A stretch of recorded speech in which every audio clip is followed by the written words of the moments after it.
Каспий KZ мобильді қосымшасында 270-ші нысандағы декларацияны қалай тапсырады? Мемлекеттік қызметтер сервисіне өтіп, 270-ші нысандағы декларация деп басыңыз. Декларация тапсыру деп басыңыз.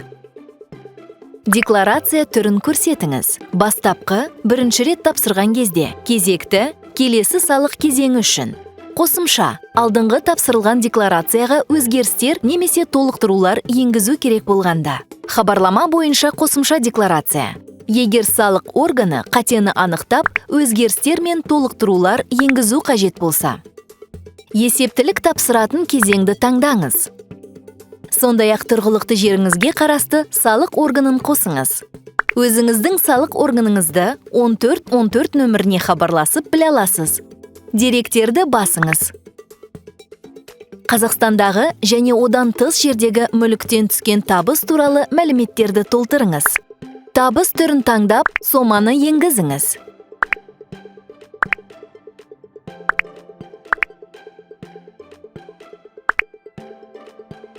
Ары қарай, егер болса, мыналарды көрсетіңіз. Сіз ол үшін салық төлемеген Қазақстандағы және одан тыс жердегі басқа табыс. Мысалы, егер үй қызметкері ретінде жалданған болсаңыз, күтуші, репетитор және тағы басқа.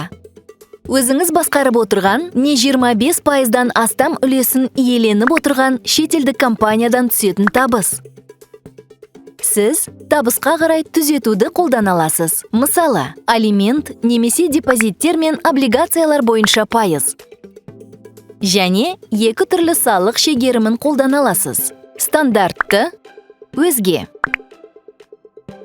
Мыналарды көрсетіңіз. Егер сізден Қазақстаннан тыс жерде табыс салығы ұсталса, мысалы, жалақыдан немесе инвестициялар бойынша дивидендтен. Жеке табыс салығы бойынша артық төлем. Жеке практика жүргізіп отырған тұлғаның табысы. Мысалы, егер адвокат болсаңыз. Сондай-ақ мынаны атап өту керек. Сіз мемлекеттік қызметші, ұлттық компанияның басшысы және қызметкері немесе олардың жақын туысы болып табыласыз ба? Егер сіз Қазақстаннан тыс жердегі мүліктің иесі болсаңыз, сондай-ақ оны сатқан немесе берген болсаңыз, егер сізде Қазақстаннан тыс жердегі банктерде 1000 АЕК-тен астам ақша болса, жеке тұлғалар немесе компаниялар алдындағы қарыз. Оған Қазақстан банктеріндегі несиелер мен бөліп төлеу қосылмайды. Жеке тұлғалар мен компаниялардың сіздің алдыңыздағы қарыздары. Қазақстаннан тыс жердегі мүлкіңіз немесе активтеріңіз. Бақыланатын шетелдік компаниялардан түсетін табыс. Оған жалақы кірмейді. Деректерді тексеріңіз. Қажет болса, оларды өзгертуге болады. Растап, декларация тапсыру деп басыңыз. Құжаттарға Каспий электрондық цифрлы қолтаңба арқылы онлайн қол қойыңыз.